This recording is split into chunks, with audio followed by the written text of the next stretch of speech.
And now, Marcia Hunt, famous motion picture and stage star, in a drama of the unexpected, titled Birthday Present.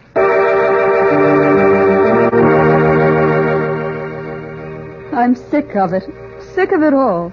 This shabby house with its faded wallpaper and flowered rugs and imitation Chippendale furniture. I'm tired of wearing clothes that were mass-produced and fed up with cheap restaurants that have jukeboxes instead of orchestras.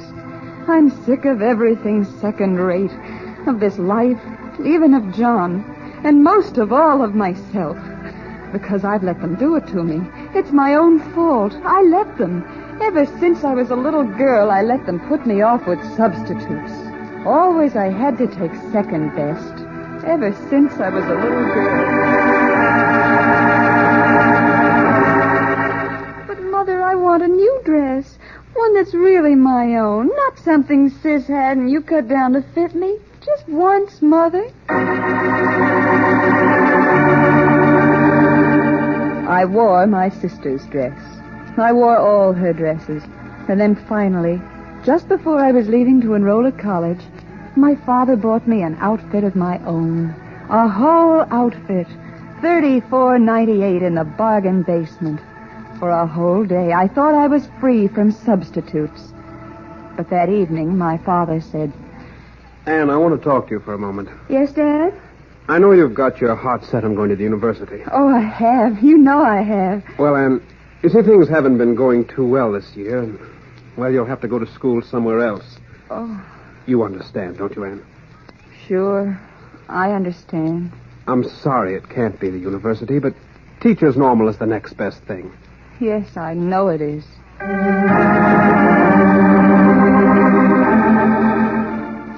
While I was at Teacher's Normal, I met Roger and fell in love with him. It was as simple as that. We were right for each other, and I knew we'd be married soon. Of course I love you, Anne, and I'd like to marry you, but... But what? I can't. Oh. You've got to understand, Anne. I just can't. I've got my family to think of. And they don't know you the way I do. You've got to understand. I do, Roger. I do, very clearly. I always understand. So I married someone else, John, and came to live in this house. I suppose it isn't a bad house, not really. Just empty and colorless, like my life. And that's how it's been, always, ever since I was a little girl. Do you know what it means, never to have anything that's right, that's real and glows with being the thing you want? Do you know what it means to take the second best, always the second best? To accept the substitute, smiling just as if you didn't care, until you're sick of everything and you almost don't care. And then, suddenly, after years of wanting and not getting, you see one thing, one simple thing you truly desire. It's real and right and wanted. You can afford it practically, and you've got to have it. Not something like it, not a substitute, not a replacement that's just as good and only a little cheaper, but the thing itself. There, catching your eye, tugging at your brain, and telling you, if you don't own me, you'll never have anything you really want. Never, never, never. I'm your last chance. That's what happened just a week ago.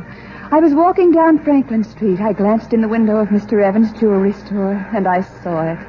There wasn't anything else in the window, just a box lined in gray suede, bathed in the glow of a pink spotlight, open and proudly presenting the loveliest gold bracelet I'd ever seen.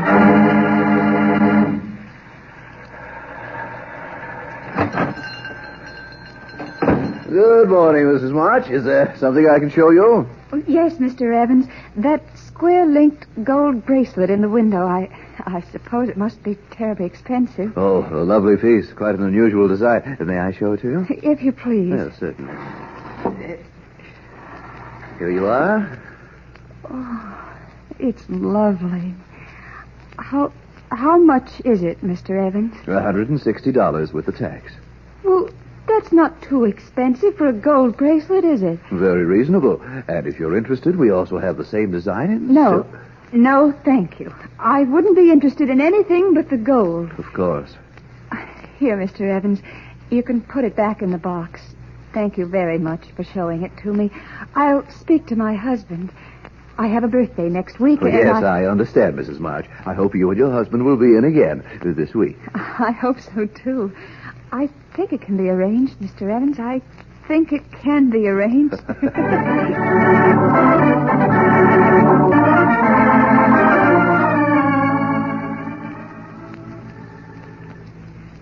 John? Yes, dear.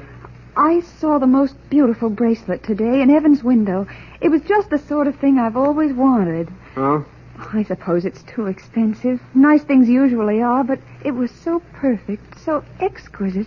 And I thought, well, next week is... Your birthday, I know. That reminds me, I wanted to talk to you about your birthday. Oh? I thought perhaps this year we could skip some of the extra expense. You've always been reasonable and sensible. That's why I married you. No, John. I'm not reasonable and sensible. Not now. Not anymore. I'm tired of being practical and understanding. I want to be wild and extravagant. I want to have something just once the way I want it, at the time I want it. Oh, please, John, I know I'm being silly. I know we can't afford it, but, darling, I do want that bracelet. I can't tell you why or how, but it means more to me than just a piece of jewelry. Somehow, in some way, it stands for everything I've ever wanted. Wanted and not been able to have. Everything. Gee, honey, I didn't know you felt that way. I guess things haven't always worked out like we planned. I'm sorry. It isn't your fault, John. Not really. I'll do what I can about the bracelet. I won't promise, Anne, but I'll do what I can. I know you will, darling. I didn't mean to lose my temper. I haven't been feeling very well. Forget it, Anne. Don't apologize. We'll just forget about the whole thing.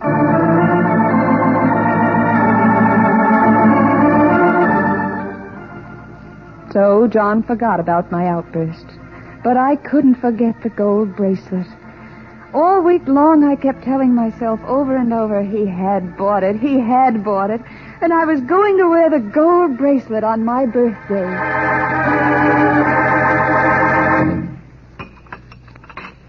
More coffee, John? No, thanks. I've got to run. I'm a little late this morning. Goodbye, dear.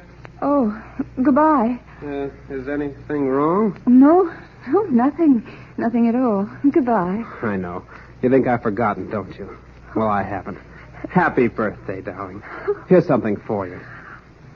Oh, don't keep me in suspense. What is it? Oh, just some candy. Candy? Oh, but the box is so small. It isn't candy, John. I can tell here on the paper. It says Evans Jewelers. Go ahead and open it. Oh, darling, you did remember. You did. It's the bracelet. I know it's the bracelet. Oh, John, you're wonderful. Life's wonderful. I can't wait to put it on. Well, don't you like it? Oh, yes. Yes, of course. It's beautiful. Just what I wanted. Oh, thank you, John, for the bracelet. It was a very pretty bracelet, nestled in a gray suede box, square-linked, exactly like the one in the window, except that this bracelet was made of silver. My birthday present. A silver bracelet. Not gold, silver. Dead white against the gray suede. Another substitute.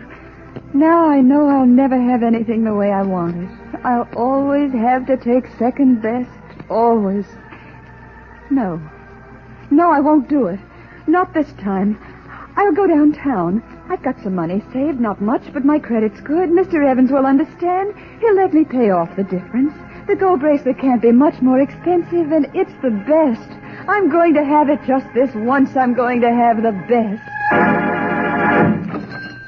Good morning, Mrs. March. Happy birthday. Of course, you're pleased with the bracelet. Oh, it's very nice. There's just one thing. Yes?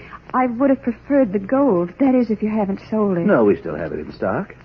I could make up the difference. Perhaps not right away. Difference? Why, Mrs. March, the difference is about $150 in your favor. That bracelet you have is platinum, one of the very finest we've ever had in the store. Don't you realize that platinum is much more expensive than gold? Platinum? You have a very thoughtful husband, Mrs. March. You're a lucky woman. Oh, yes, Mr. Evans. I guess you're right. I am lucky. Very lucky. And this birthday present is the best I could ever have. The very best.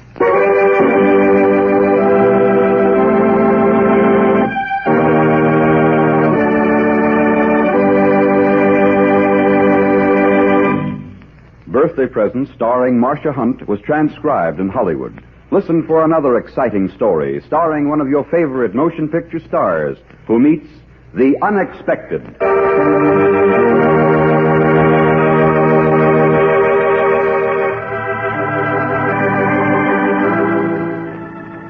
This is a Hamilton Whitney radio production, presented under the supervision of Alvin C. Gershenson.